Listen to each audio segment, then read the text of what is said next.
You think you'd survive ancient Japan? You wouldn't. Not even close.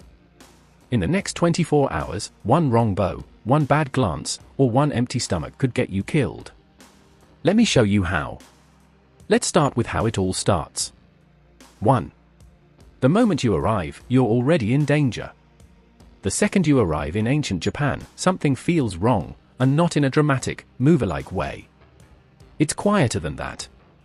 You step onto a dirt road, wooden houses on both sides, and people start staring. Not openly. Not rudely. But carefully. They notice your clothes, your posture, the way you hold yourself.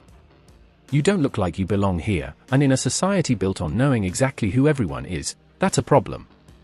You try to smile. Maybe even wave. But that only makes it worse. No one waves at strangers here. Everyone is part of a village, a family, a lord's land. You are none of those things.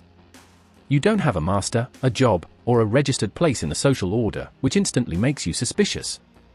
And here's the scary part, suspicion in feudal Japan doesn't mean gossip. It means investigation. Someone will quietly go to the local headman. Someone else will start following you. You won't even notice it happening, but you've already been flagged. This is where your 24 hours really begin. You're not a guest. You're a risk. And that risk is about to grow, because even if you manage to avoid being arrested for simply existing, the next danger is much worse, saying the wrong thing to the wrong person. 2. A bow in the wrong direction could end your life. You might think danger in ancient Japan comes from bandits hiding in the woods or massive battles between rival armies. But for you, the real danger would come from something far smaller and far scarier. A mistake. A wrong movement. A bow that's just a little too shallow. A moment of eye contact held for half a second too long. When you meet someone of higher status, especially a samurai, you're expected to lower your eyes and bow in exactly the right way. Not too deep. Not too quick. Not too casual. Just right. And here's the terrifying part, you wouldn't know what right even looks like. You weren't raised in this system. You don't know the invisible rules that everyone else has been following since childhood. If you hesitate, speak out of turn, or seem disrespectful, you're not just being awkward. You're breaking a social law that carried real consequences. Samurai were legally allowed to kill commoners who insulted or disobeyed them. There was no trial.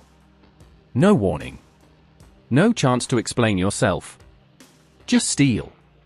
Now imagine standing in front of a warrior who has trained his entire life to use a sword, knowing that one wrong gesture could get you cut down in the street while everyone around you looks away and keeps walking.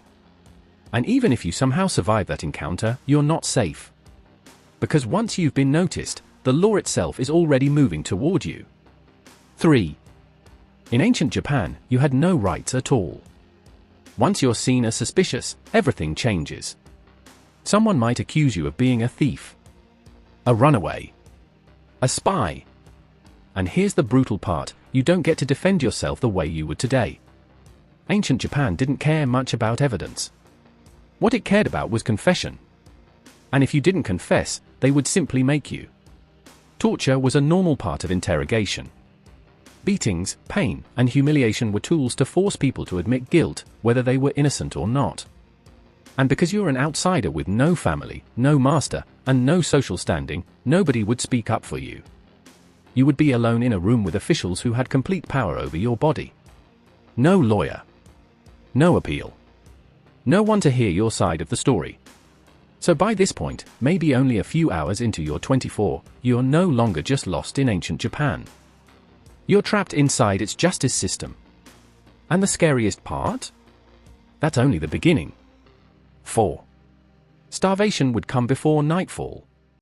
If you somehow make it out of questioning alive, the next enemy you face isn't a sword, it's hunger. Ancient Japan doesn't have convenience stores, cafes, or even public markets where you can just walk up and buy food.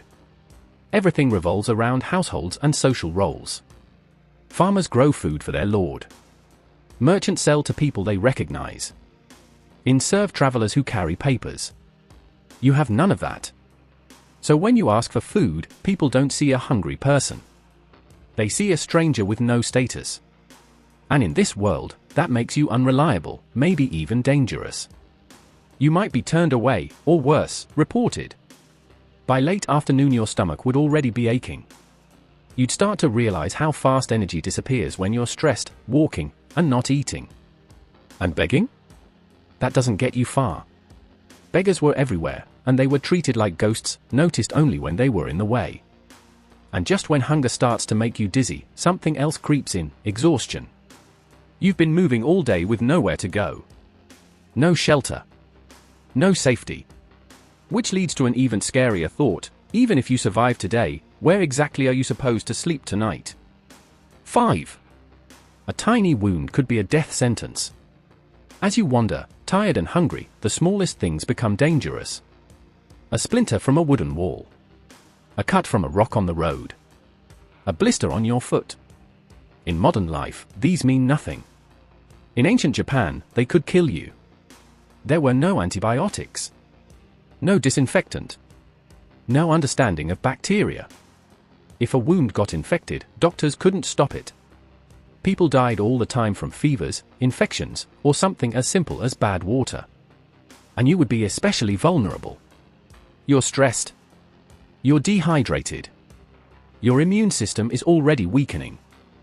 Even drinking from a river or public well could give you dysentery, days of violent sickness that often ended in death. You might not collapse immediately. You'd feel it slowly. The heat.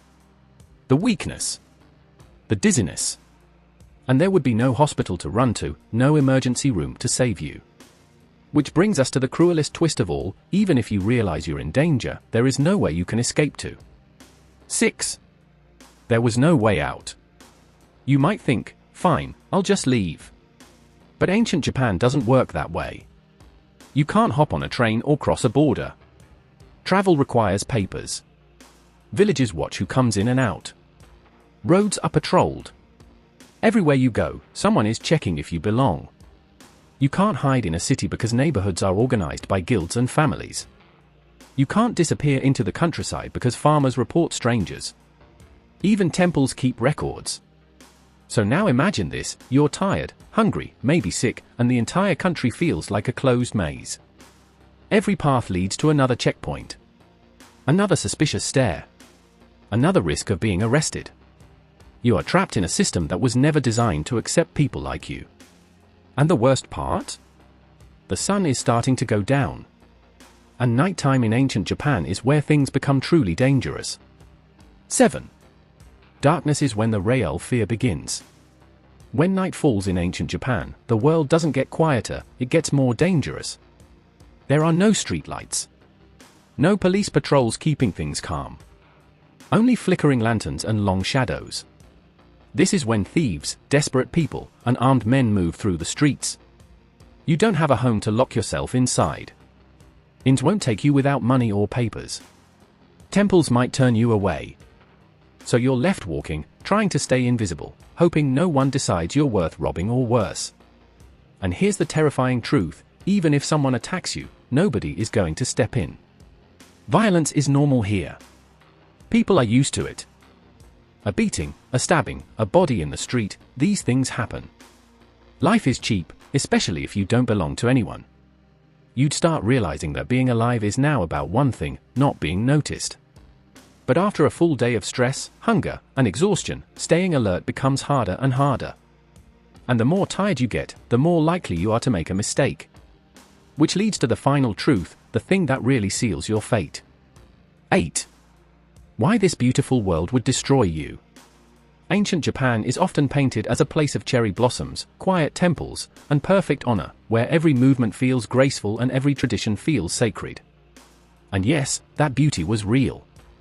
It existed in poetry, in art, in architecture, and in the way people bowed and spoke to one another. But here's the truth most stories leave out. That beauty only belonged to the people who fit inside the system that created it. You wouldn't. You wouldn't be tied to a lord. You wouldn't belong to a household. You wouldn't have papers, family connections, or a place in the rigid social order that held everything together. That means something terrifying. When you need help, you're invisible. But when someone needs a target, you suddenly stand out. By the end of your 24 hours, you wouldn't be thinking about history or culture anymore. You'd be thinking about where to sit so no one notices you. You'd be wondering if that cut on your foot is starting to throb more than it should. You'd be watching every face, trying to guess whether the next person who looks at you is about to ignore you, report you, or hurt you. You wouldn't be beaten because you were weak. You wouldn't be lost because you were stupid. You would fail because this world was never built for people like you. Ancient Japan was stunning. But it was also unforgiving. And for you, it wouldn't take a war, a samurai, or some dramatic final moment. It would only take one ordinary day. So, now you know, ancient Japan may look beautiful in paintings and films, but now you know how brutal it really was for anyone who didn't belong.